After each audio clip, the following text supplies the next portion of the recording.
Hey everyone, welcome to another deep dive. And this time we're going to be talking about something I think we all think about, how to really make the most of life once you hit 50. And our source material is this really interesting article from Rich Woman magazine called Feeling Good and Happy Every Day, Reimagine Life After 50.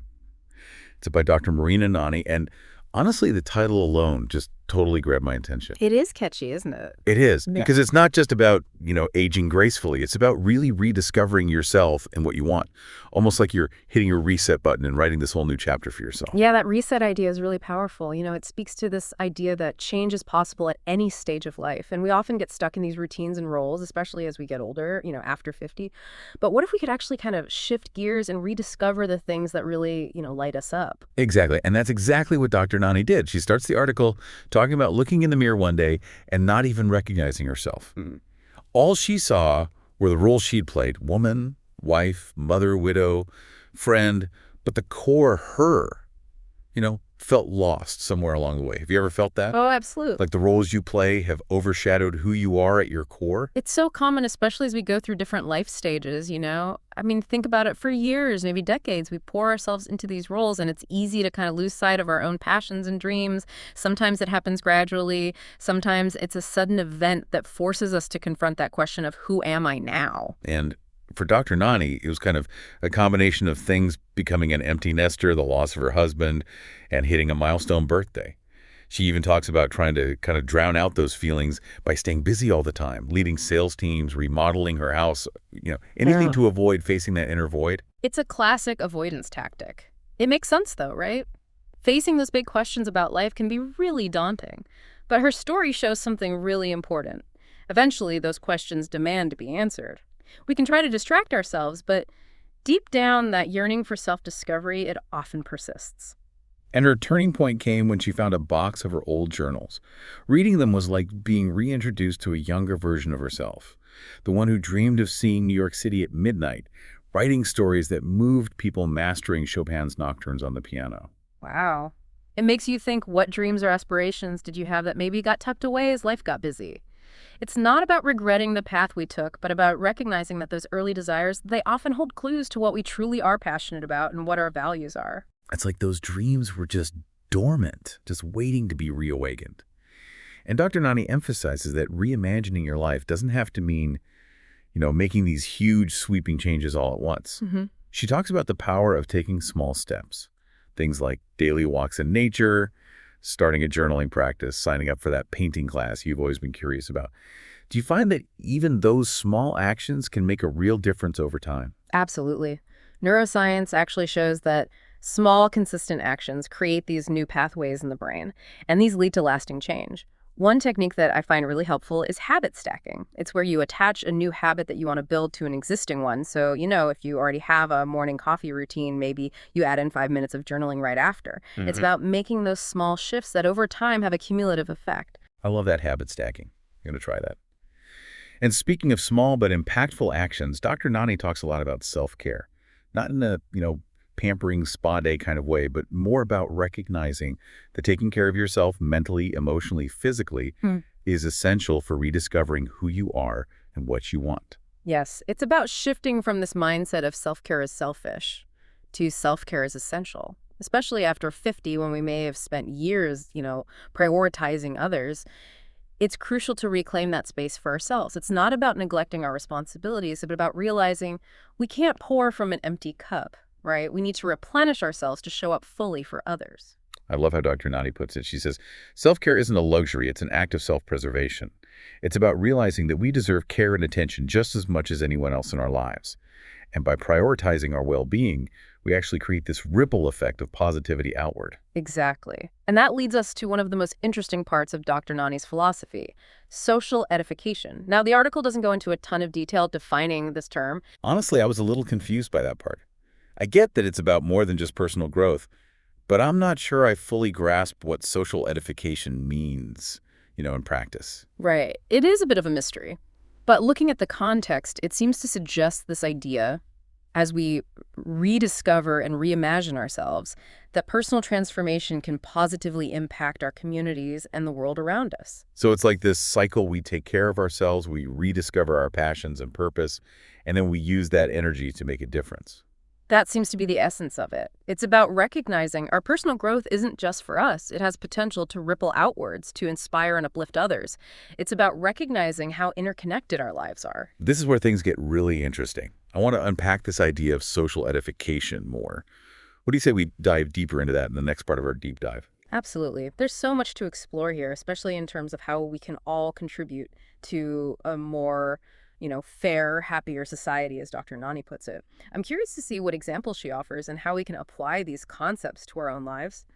Picking up where we left off, this whole concept of social edification is fascinating, isn't it?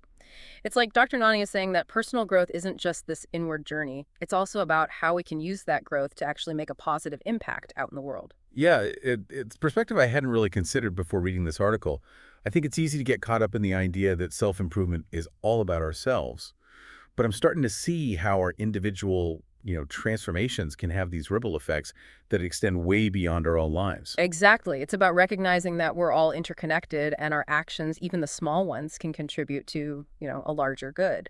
And I like that Dr. Nani doesn't present this as some huge, overwhelming task. It feels empowering and achievable. I'm curious about the practical side of things. So, like, how do we actually put this social edification into practice?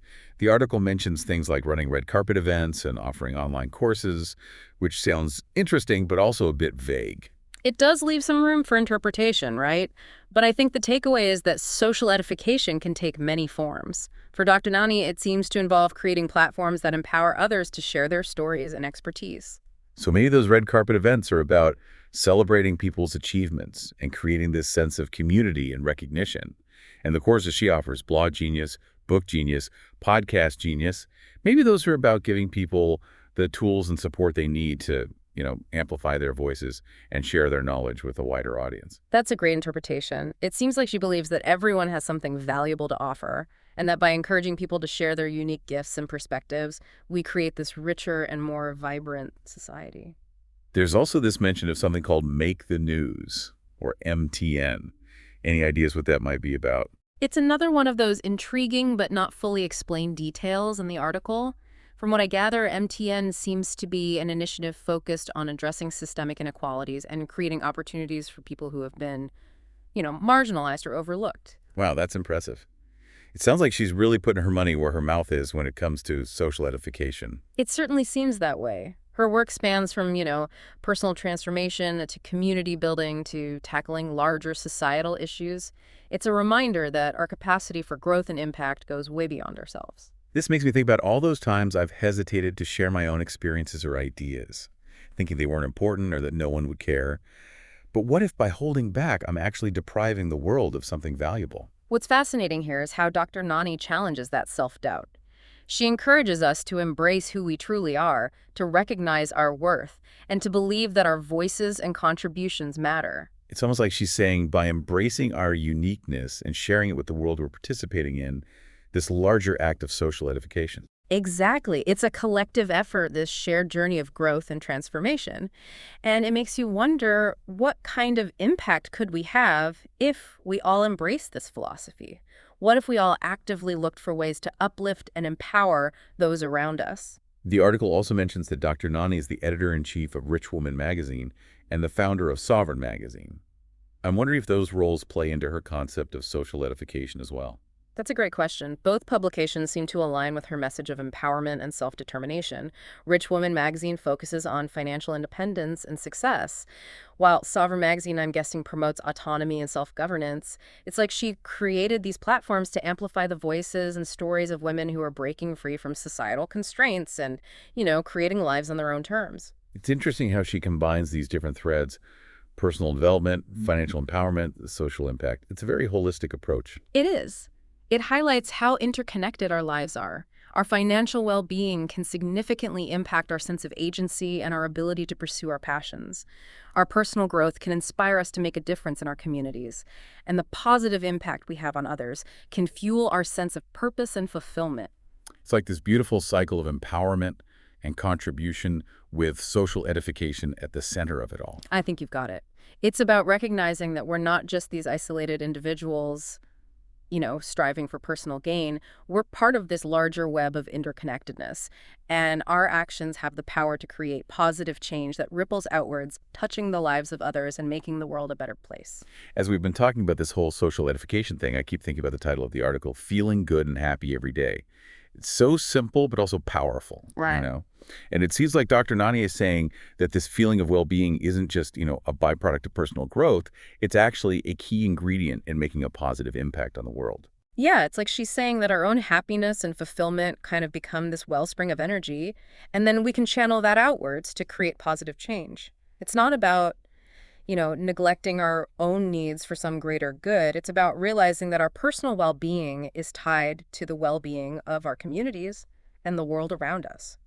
And I think for a lot of us, especially after 50 years, we've spent so many years putting others first that we may have lost touch with what really makes us feel good and happy. We're so used to being busy that we forget to prioritize ourselves.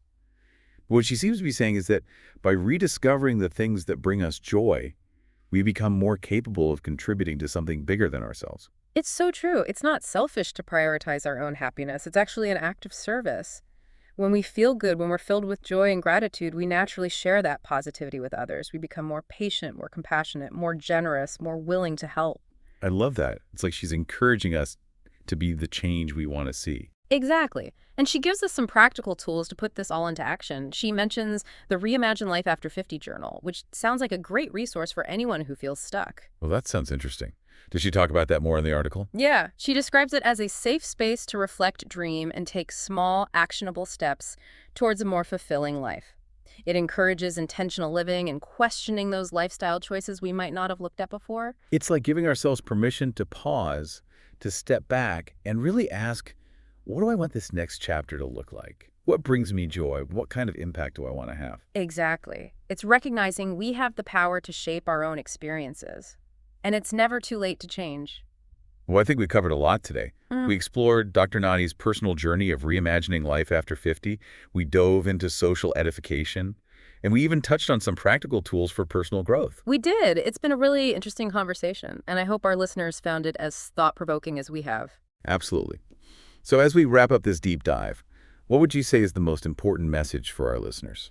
I think the key takeaway is that it's never too late to rediscover yourself, to pursue what brings you joy, and to make a difference in the world. I love that.